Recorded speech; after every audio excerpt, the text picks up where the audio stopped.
In this lesson, we'll learn how we can start to use curves to actually trim holes into our surfaces.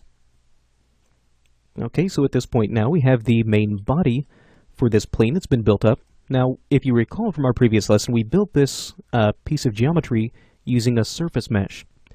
Now, within Softimage, we really have two main types of geometry. We have surfaces, and we also have polygons. Now, both of these are fundamentally different from each other, so a polymesh is really built up of a series of flat faces or flat polygons, whereas a surface mesh is built up of a series of mathematical curves. Now, because these two different surface types are so fundamentally different, we really have completely separate sets of modeling tools that we use for both of these. When it comes to actually working with these, really both of these do have their drawbacks and they both have some benefits. For example, you'll find that a polymesh typically is much more forgiving to work with. We can start to do some freeform modeling much easier with a polymesh. However, with a surface mesh, we can start to create some very high precision modeling effects, things that would be very difficult to achieve with a poly. So we'll be looking at both of these as we start to progress a little bit further. But with this being a surface mesh, one of the benefits that we have is the fact that we can actually use something like a curve to essentially punch a hole into this surface. So to do this, we first need to create a curve that we want to use basically as our hole. And what I want to do is basically trim a hole that we could use as our little pilot's area, sort of like a World War I or a World War II aircraft. So let's make the curve that we actually want to use to punch this hole. We'll make a NURBS curve. We'll make a circle for this. And again, matter of personal preference, I like to take the number of subdivisions and bring this down maybe to something like 10 or 12, just so we have a few less points to have to work with. Just to move this out of the way, we'll go ahead and switch to our translate tool. Just again, press the V key on my keyboard. Go ahead and press the C key on my keyboard to switch to my rotate. Press and hold the Shift key on my keyboard to actually shift and constrain this. And what I want to do is rotate this to an even 90 degrees. It could be negative 90 or positive 90. Really shouldn't affect the outcome of what we're about to do. Now let's switch this to the top view and just make this a little bit easier to see. Swap that into a shaded view. Now from this top view, I'll come in and take this circle, try to position that sort of back where we want this little pilot's hole to be. There we are, something like that.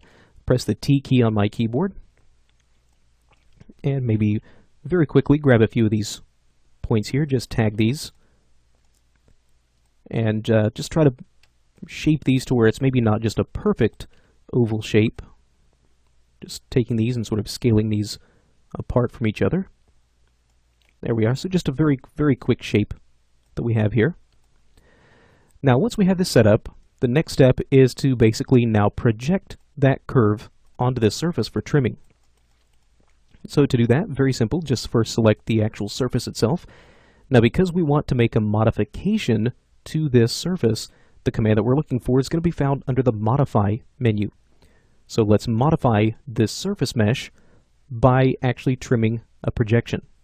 So let's trim by projection. Now Softimage is going to ask us to choose the curve that we want to use to punch the hole in here. So let's select that curve.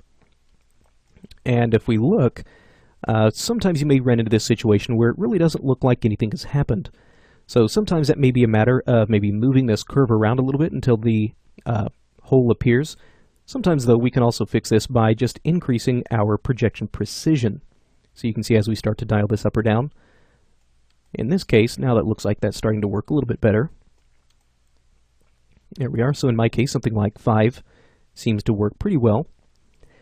Now, one thing you will notice is that by default, Softimage will take this curve and essentially try to project it all the way through and punch all the way through that surface. Now, in my case, I really don't want it to do that. I really just want it to just trim from the top or just cut this top part out. Really don't want to have a hole at the bottom here. So with this property page still up, let's now go to choose trims. Now Softimage asks us to choose the trim that we want to keep. So I'll select this one. When I'm done picking, if we again take a look at our left, middle, and right mouse buttons, whenever I'm done, I can just right click to end, and there we are. Now it's only just projecting and trimming from that top. Okay, and again, quickly tap the spacebar to go back to my object mode here. Now, as I mentioned, what's really nice is the fact that because we still have the history, we can still come in, and if we grab that curve and move it around, we should still be able to come in and resize that hole after the fact. If maybe we decide it's a little too far forward or a little bit too far back, too large, too small, we still have quite a bit of freedom to come in here and make these changes. And again, this particular tool that we're looking at is something that is really unique to just the surface geometry type. With a polymesh, getting a very, very precise cutout hole like this would have been very, very difficult, maybe even impossible. Now, let's come in and do a similar technique down at the bottom. We want to sort of trim a hole in here, but really we want this entire backside to have a hole built into it. Now, I could just take this curve that we have here, just Control D to duplicate, and move that curve down. It really doesn't matter where you position the curve itself. I just find that it becomes a little bit easier to keep track of some of these different curves mentally if I position them sort of where I want them to be. But again, just remember for your final outcome, it really doesn't matter exactly where that curve is positioned. Now, to make this a little bit easier, I'm going to switch to my wireframe view up here in the top, and essentially just take these points, scale those out if I need to. And what I'm trying to do is just get something that is a little bit more kind of straight along these edges. Okay, now with that done, once again, let's select this surface. Let's go to Modify Surface Mesh, Trim by Projection. We'll select the curve. Now in this case, you can see definitely an improper result here, so let's see if bumping up our precision starts to help things out. So in my case, 4 isn't quite working. Looks like a value of 2 is actually doing a much better job. Now once again, you can see it's trying to trim and project all the way through, which I don't want.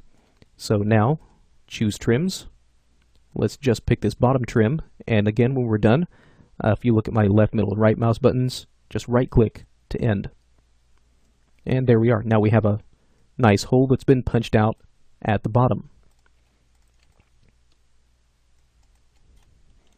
So again, if we needed to come in here and maybe make some minor adjustments to this, if we feel like maybe this lip down below here could be a little bit wider, we should be able to come in here and make some slight modifications, although exactly how much modification we can make is really going to be sometimes a matter of question.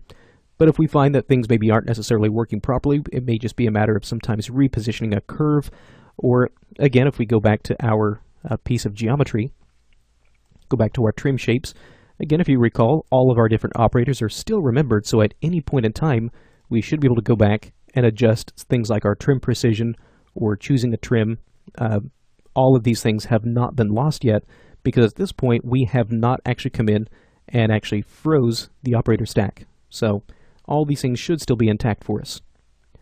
So now that we have these different surfaces, or these different curves that have been used to trim out this surface, what we'll do in our next lesson is start to build some new geometry on these existing curvatures.